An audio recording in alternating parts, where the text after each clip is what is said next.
अस्सलाम वालेकुम dear students. आज का हमारा टॉपिक ऑफ डिस्कशन है instantaneous dipole and induced dipole forces.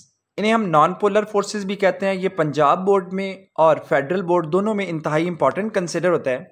इसे एक्सप्लेन करने से पहले हम सब्सटेंसेस की दो कैटेगरीज को, कोवलेंट सब्सटेंसेस की दो कैटेगरीज को एक्सप्लेन करते हैं, polar substances and non polar substances.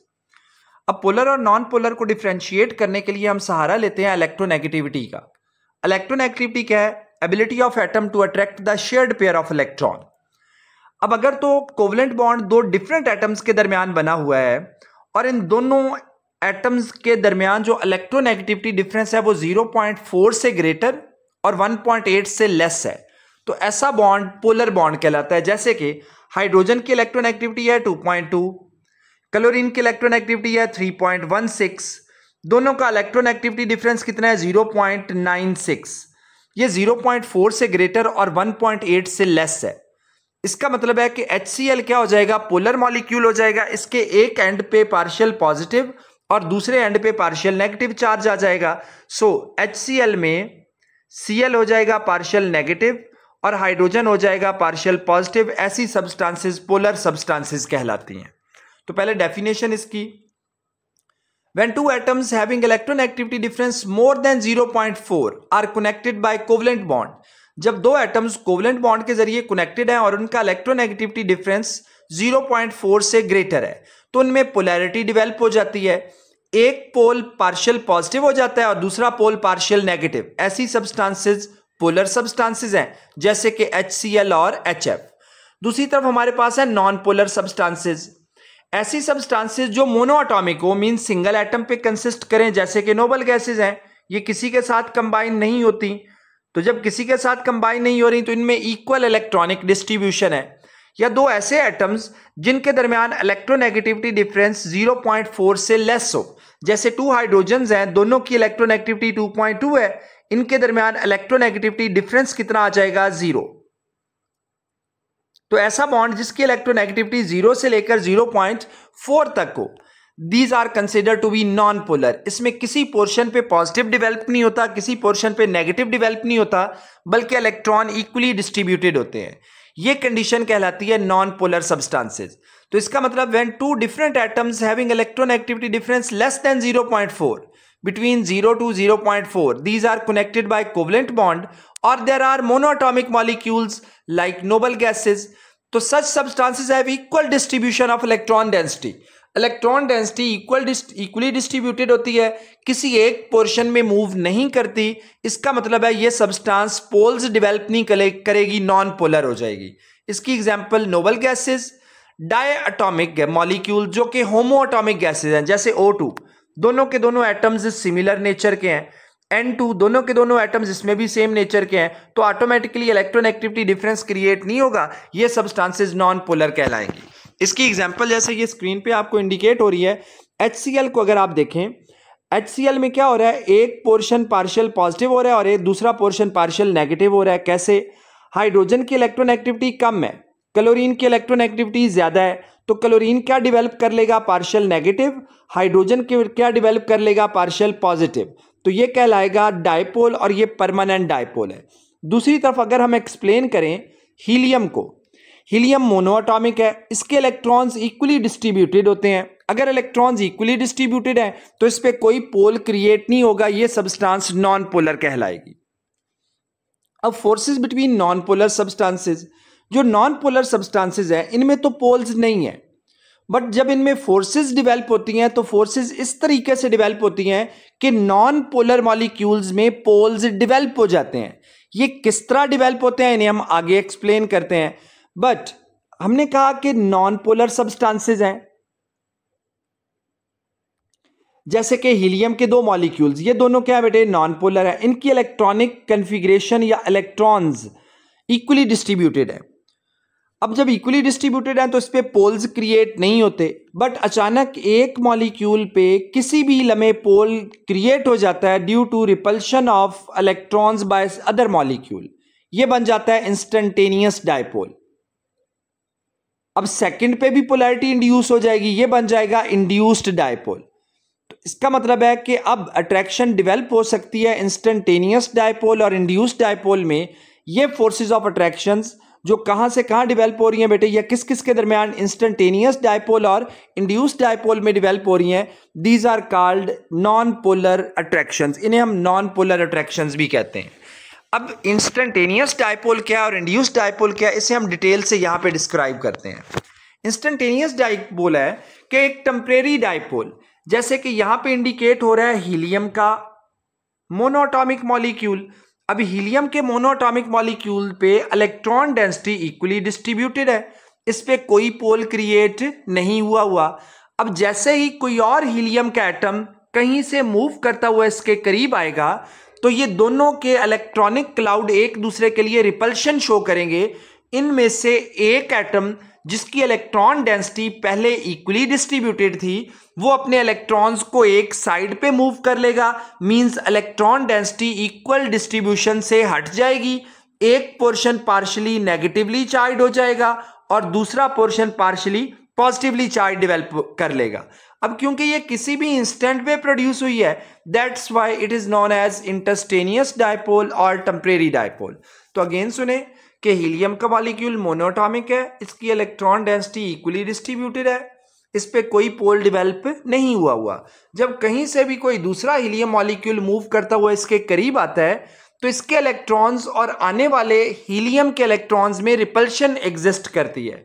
ये रिपल्शन क्या काज करती है, इलेक्ट्रॉनिक क्लाउड को इक्वल डिस्ट्रीब्यूशन से हटा देती है। फिर एक पोल पे इलेक्ट्रॉनिक क्लाउड ज्यादा हो जाता है और दूसरे पोल पे इलेक्ट्रॉनिक क्लाउड लेस हो जाता है। एक पार्शियल नेगेटिव एंड बन जाएगा और दूसरा पार्शियल पॉजिटिव। क्योंकि ये थोड़ी देर के लिए बना है, जब तक दूसरा मॉलिक्यूल करीब आया है, इसे हम टेम्परेरी डायपोल या फिर इंस्टेंटेनियस डायपोल भी कहते हैं। अब दूसरा बेटे इंड्यूस्ड डायपोल। अब एक तो बन गया इंस्टेंटेनियस डायपोल, या मैं इसकी एग्जांपल ले रहा हूं कि एक हमारे पास है परमानेंट डायपोल, मींस डायपोल है ना, चाहे इंस्टेंटेनियस हो चाहे परमानेंट हो, डायपोल प्रेजेंट है। इसके करीब दूसरा एटम कौन सा है, हीलियम का। हीलियम क्या है, इक्वल डिस्ट्रीब्यूशन शो कर रहा है। जब हीलियम इक्वल डिस्ट्रीब्यूशन शो कर रहा है तो इसका मतलब यह हुआ कि सेकंड हीलियम का इलेक्ट्रॉनिक क्लाउड इस परमानेंट डायपोल से रिपेल हो सकता है। जब ये परमानेंट डायपोल से रिपेल होगा तो ऑटोमेटिकली सेकंड पे भी electronic cloud equal distribution show नहीं करेगा, बल्कि इस पे भी पोल डेवलप हो जाएंगे। अब ये सेकंड हीलियम पे डेवलप हुआ है pole due to first dipole, means जो इंटरस्टेनियस डायपोल या परमानेंट डायपोल जो कि हीलियम के करीब आ रहा है, और हीलियम क्या है, नॉन पोलर। अब इसके इलेक्ट्रॉनिक क्लाउड जो हीलियम का है वो रिपेल होता है partial negative charge of the dipole, इस पे भी डायपोल इंड्यूस हो जाएगा, ये कहलाएगा इंड्यूस्ड डायपोल। अब एक बन गया इंस्टेंटेनियस डायपोल, एक बन गया इंड्यूस्ड डायपोल। अब इंटरस्टेनियस डायपोल का नेगेटिव एंड इंड्यूस्ड डायपोल के पॉजिटिव एंड को अट्रैक्ट करता है। अब ये अट्रैक्शन किस किस के दरमियान हो रही है, इंस्टेंटेनियस डायपोल और इंड्यूस्ड डायपोल के दरमियान। Such attractions are called instantaneous dipole, induced dipole attractions. और यही नॉन पोलर मॉलिक्यूल्स के दरमियान एग्जिस्ट करती हैं। इन्हें लंदन डिस्पर्शन फोर्सेस भी कहते हैं, क्योंकि इन्हें 1930 में फ्रिट्ज लंदन ने सबसे पहले एक्सप्लेन किया था। इसको एक्सप्लेन करने के लिए हम कंसिडर करते हैं कि ये हमारे पास हैं दो हीलियम के एटम्स, दोनों के इलेक्ट्रॉनिक क्लाउड इक्वली डिस्ट्रीब्यूटेड है। अब जब दोनों एक दूसरे के करीब आए हैं तो दोनों में एग्जिस्ट करेगी रिपल्शन। एक का न्यूक्लियस दूसरे के इलेक्ट्रॉन्स को अट्रैक्ट कर लेगा और इलेक्ट्रॉन इलेक्ट्रॉन को रिपेल करेंगे। तो इन दोनों में से कोई एक अपने ऊपर चार्जेस डेवलप कर लेगा पार्शियल नेगेटिव और पार्शियल पॉजिटिव की फॉर्म में, यह कहलाएगा इंस्टेंटेनियस डायपोल। अब इस इंटरस्टेनियस डायपोल की वजह से सेकंड हीलियम का एटम भी अपने इलेक्ट्रॉनिक क्लाउड को इक्वली डिस्ट्रीब्यूट नहीं रख सकेगा, वो भी इंड्यूस कर लेगा dipole, that is called induced dipole. अब ये अट्रैक्शन जो इंस्टेंटेनियस डायपोल और इंड्यूस्ड डायपोल के दरमियान एग्जिस्ट कर रही है, that is known as London dispersion force. इसे हम लंदन डिस्पर्शन फोर्स भी कहते हैं, instantaneous dipole, induced dipole force भी। अब इसकी क्रिएशन देखें, अभी मैंने एक्सप्लेन की कि ये दो हीलियम के एटम्स हैं, दोनों क्या हैं, नॉन पोलर, इस पे भी कोई चार्ज नहीं है, इस पे भी कोई चार्ज नहीं है। ये दोनों एक दूसरे की तरफ मूव करते हैं। जब ये मूव करेंगे तो दोनों के इलेक्ट्रॉनिक क्लाउड जो इक्वली डिस्ट्रीब्यूट थे अब एक दूसरे को इंपैक्ट करेंगे। इस इंपैक्ट करने की वजह से एक मॉलिक्यूल का इलेक्ट्रॉन्स अवे मूव कर जाएंगे और न्यूक्लियस करीब आ जाएगा, इस पे पोल क्रिएट हो गया है। ये पोल कहलाएगा इंस्टेंटेनियस डायपोल। ये पोल क्या कहलाएगा? Instantaneous dipole. अब इंस्टेंटेनियस डायपोल के करीब सेकंड वाला न्यूट्रल है, इसकी इलेक्ट्रॉनिक क्लाउड अभी इक्वली डिस्ट्रीब्यूटेड है, बट सेकंड का पॉजिटिव इसके इलेक्ट्रॉनिक क्लाउड के लिए अट्रैक्शन शो करेगा। ये अपने ऊपर भी क्या करेगा? एक पोलैरिटी इंड्यूस कर लेगा। अब सेकंड पे पोलैरिटी फर्स्ट वाले की वजह से इंड्यूस हुई है, तो ये कहलाएगा induced dipole. There is attraction between instantaneous dipole and induced dipole. Such forces are called non polar forces. अब इसके फैक्टर्स कौन कौन से हैं? London dispersion forces largely effect होती हैं एटम और मॉलिक्यूलर साइज से। अगर एटम का साइज स्मॉल है, इसका मतलब है इलेक्ट्रॉनिक क्लाउड पे न्यूक्लियस की अट्रैक्शन भी क्या है? स्ट्रॉन्ग। इसे डिस्टर्ब करना मुश्किल है, इसके इंस्टेंटेनियस डायपोल और इंड्यूस्ड डायपोल क्रिएट करना भी मुश्किल है। बट अगर एक एटम का साइज लार्जर है, अगर साइज लार्जर होगा तो उसके इलेक्ट्रॉनिक क्लाउड की डिस्ट्रीब्यूशन भी ज्यादा होगी, उन्हें इफेक्ट करना भी थोड़ा सा आसान हो जाएगा, उस पर डायपोल की क्रिएशन जरा इजी हो जाएगी। इसका मतलब है इंस्टेंटेनियस डायपोल बनाना और इंड्यूस्ड डायपोल बनाना कदरे आसान हो जाएगा। सो लंडन डिस्पर्शन फोर्सेस इनहेंस हो जाएंगी। तो इसका मतलब है कि साइज ऑफ एटम और मॉलिक्यूल डायरेक्टली रिलेटेड है लंडन डिस्पर्शन फोर्सेस के। साइज स्मॉल है तो इलेक्ट्रॉनिक क्लाउड पे न्यूक्लियर अट्रैक्शन ज्यादा है, उसे डिस्टर्ब करना मुश्किल है। सो लंडन डिस्पर्शन फोर्सेस वीक है। मॉलिक्यूलर शेप भी इंपैक्ट करती है। अगर तो स्ट्रेट चेन अल्केन्स है, स्ट्रेट चेन अल्केन्स में कनेक्शन पॉइंट्स ज्यादा है। कनेक्शन पॉइंट ज्यादा होने की वजह से there are larger abilities to develop attractions. अब ज्यादा एबिलिटी है कि सेकंड मॉलिक्यूल के साथ इलेक्ट्रॉनिक क्लाउड को ज्यादा से ज्यादा डिस्टर्ब किया जाए, तो ऑटोमेटिकली इसमें ज्यादा अपॉर्चुनिटी है डायपोल डेवलप करने की। इसी वजह से जो स्ट्रेट चेन अल्केन्स होते हैं उनके मेल्टिंग और बॉइलिंग पॉइंट लार्जर है। बट अगर आप इसकी जगह पे ब्रांच चेन ले लें, ब्रांच चेन में क्या होगा? सरफेस एरिया डिक्रीज हो जाएगा, लेंथ क्या हो जाएगी? कम हो जाएगी। अगर लेंथ कम हो जाएगी तो chances of production of instantaneous dipole और इंड्यूस्ड डायपोल भी कम हो जाएंगे, तो ऑटोमेटिकली फोर्सेस भी कम हो जाएंगी।